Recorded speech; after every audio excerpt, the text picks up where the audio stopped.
تو اس اصول کا تقاضا یہ ہے کہ وہ زمانہ بھی پاک دامنی کا زمانہ تھا, نیک لوگ تھے, تو اصول یہی ہے کہ 4 مہینے انتہا ہے عورت کے صبر کی. ایک نارمل عورت کے لیے اس سے زیادہ صبر کرنا مشکل ہوتا ہے, تو اس لیے بہتر یہی ہے, قانون یہی ہے کہ 4 مہینے سے زیادہ دور نہیں رہنا چاہیے. اور قرآن نے بھی یہ حکم دیا ہے کہ اگر کوئی قسم اٹھا لے کہ بیوی کے پاس نہیں جائے گا, قسم اٹھا لے, ایسا ہی نہیں بلکہ قسم اٹھا کے, تو پھر 4 مہینے میں طلاق واقع ہو جاتی ہے.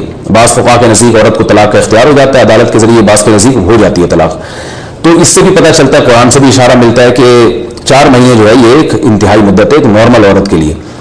تو اس زمانے میں تو اس کی اہمیت اور زیادہ بڑھ گئی ہے. وجہ اس کی ہے کہ بے حیائی, موبائل, انٹرنیٹ پر بےہودہ چیزیں, یہ سب چیزیں انسان کی شہوت کو بڑھاتی ہیں, مرد کی بھی اور عورت کی بھی.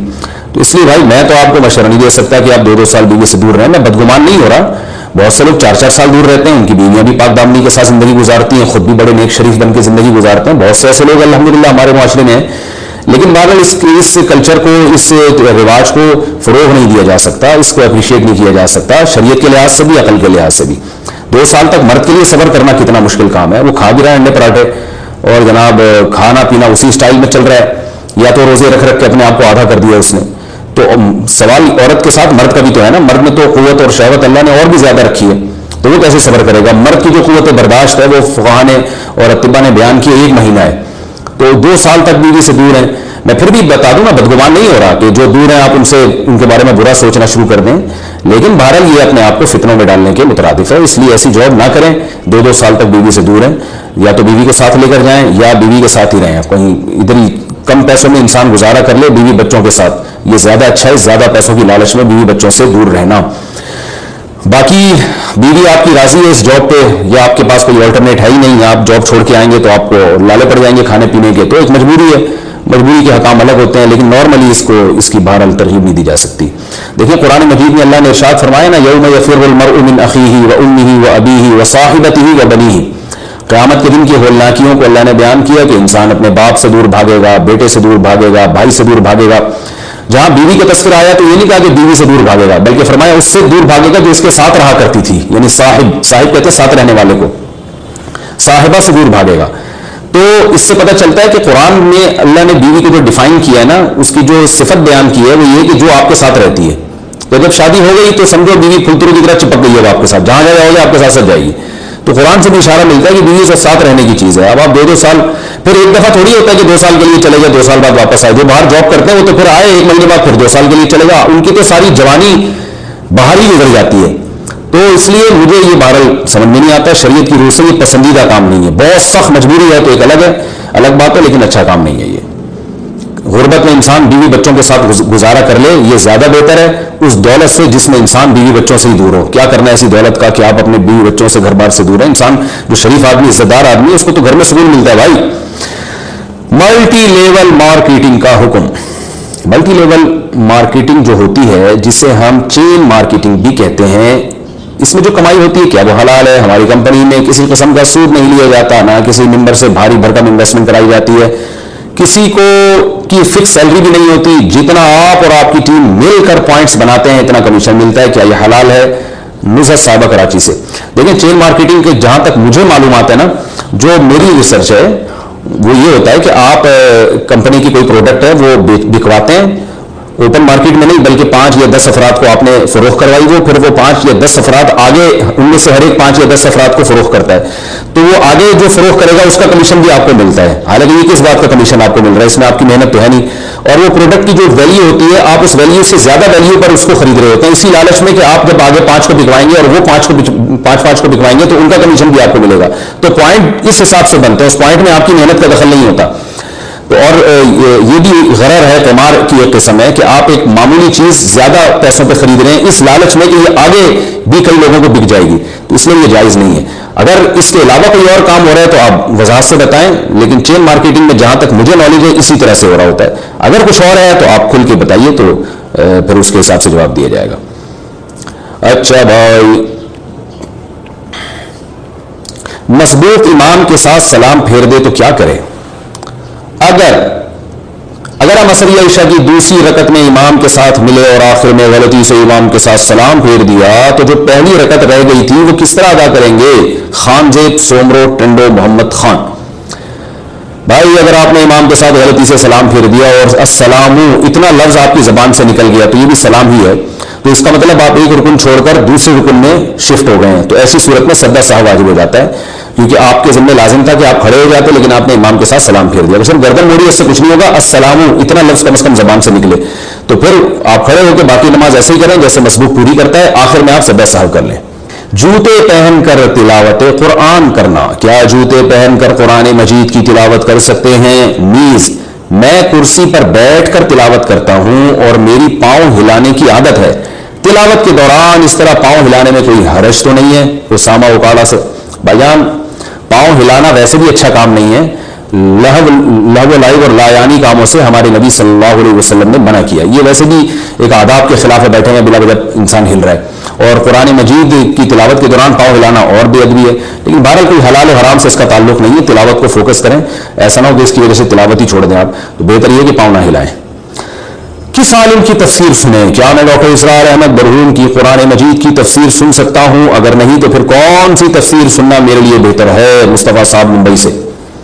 ڈاکٹر اسرار احمد کی تفسیر بھی سن سکتے ہیں، اور باقی بہت ساری تفسیریں، میری بھی اپنی اب تفسیریں ریکارڈ ہو رہی ہیں، اور ابھی رمضان میں انشاءاللہ ہم اس کو باقاعدہ سیریل وائز ہم اس کو ریکارڈ کروائیں گے، فرسٹ رمضان سے شروع ہو جائے گا سلسلہ، انشاءاللہ وہ بھی سن سکتے ہیں۔ اور بہت سارے علماء کی تفسیریں، شیخ القرآن مولانا اسلم شیخ الپوری شہید رحمۃ اللہ علیہ، ان کی بھی درسقرآن.com پہ ان کی بھی تفسیروں کے لیکچر موجود ہیں، تو سب ٹھیک ہیں، سب کے سن سکتے ہیں، البتہ مسائل جہاں بھی آئیں گے یاد رکھیں، تفسیر آپ کسی کی بھی سنیں، لیکن جب فقہی مسائل کا مسئلہ آئے گا تو پھر یہ مفتیوں سے، علماء سے پوچھنا ضروری ہے، باقاعدہ ایسے مفتی جو کسی مستند ادارے سے فارغ ہوں۔ دف والی نعتیں سننا، بھائی یہ نکال دو، دف والی نعتیں سننا۔ کون سی عورتیں ڈائریکٹ جنت میں جائیں گی؟ یہ عجیب سوال ہے بھائی، حلیمہ صاحبہ لندن سے، وہ کون سی 4 عورتیں ہیں جو بغیر حساب کتاب کے جنت میں جائیں گی اور اس کا سبب کیا ہوگا؟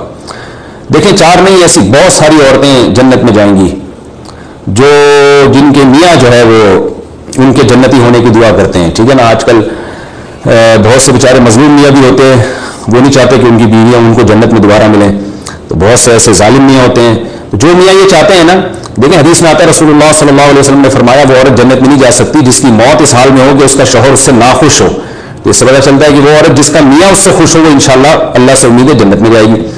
تو اب ڈائریکٹ جنت کا تو مجھے نہیں پتا، لیکن بہرحال جو شریعت نے کچھ احکام بیان کیے ہیں وہ پورے کر لیں، ایک شوہر کو خوش کر لیں، 5 ٹائم نماز پڑھ لیں، اور جو ہے پردہ کر لیں پابندی کے ساتھ، غیبت جھوٹ چغلی سے بچ جائیں، تو چند ایک احکام پہ عورت عمل کر لینا تو ڈائریکٹ جنت میں جائے گی۔ عورت کے لیے جنت میں جانا آسان ہے، مرد کے لیے مشکل ہے، مرد پہ ذمہ داریاں زیادہ ہیں، عورت کے لیے تو بہت آسان ہے، لیکن افسوس کی بات ہے وہ چند آسان کام خواتین نہیں کرتی، باقی پتہ نہیں کیا کیا 5-5 لاکھ دفعہ آیت کریمہ کا ورد کر رہی ہیں اور یہ والا وظیفہ پڑھ رہی ہے، میں حیران ہوتا ہوں ان کے پاس اتنا دماغ کہاں سے آتا ہے۔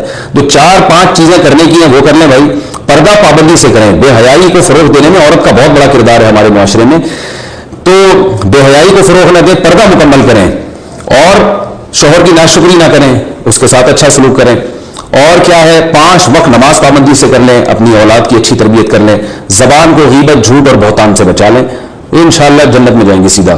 وہ 4 نہیں ہیں، وہ 4 کروڑ بھی ہو سکتی ہیں، 4 ارب بھی ہو سکتی ہیں، 4 خرب بھی ہو سکتی ہیں، باقی جن 4 کے بارے میں آپ نے رپورٹ پیش کی ہے ان کا مجھے نہیں پتا، ایسی 4 کوئی میرے علم میں ایسی 4 متعین خواتین نہیں ہیں۔ اچھا بھائی، سورج طلوع ہونے کے بعد ذکر و دعا کرنا، صبح کے جو اذکار ہوتے ہیں وہ ہم فجر کے بعد پڑھتے ہیں، کبھی کبھی اس دوران سورج بھی نکل آتا ہے، تو کیا سورج نکلنے کے بعد بھی اذکار پڑھے جا سکتے ہیں اور دعا مانگ سکتے ہیں یا نہیں؟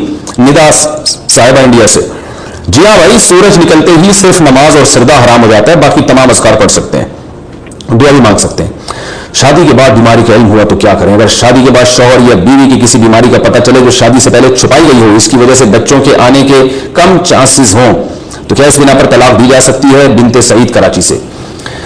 شادی بیاہ سے پہلے دھوکہ دینا بالکل حرام ہے، خاص طور پر اولاد کے معاملے میں۔ اگر کوئی عورت بانجھ ہے اور وہ شادی سے پہلے نہیں بتاتی کہ میں بانجھ ہوں، میرے اولاد نہیں ہوگی، تو یہ بہت بڑا دھوکہ ہے، کیونکہ دیکھیں اسلام نے کیا بلکہ فطرت نے مرد اور عورت کا جو ملاپ رکھا ہے اس کی بیسک وجہ ہی نسل بڑھانا ہے، یہ بنیادی وجہ ہے کہ ہر مخلوق میں یہی ہے، نر اور مادہ کا جو نظام اللہ نے بنایا وہ نسل بڑھانے کے لیے بنایا ہے، تو نکاح جو کیا جاتا ہے اس کی بنیادی وجہ ہے نسل بڑھانا، تو یہی چیز اگر نہیں ہے تو اس کو پہلے کلیئر کرنا ضروری ہے۔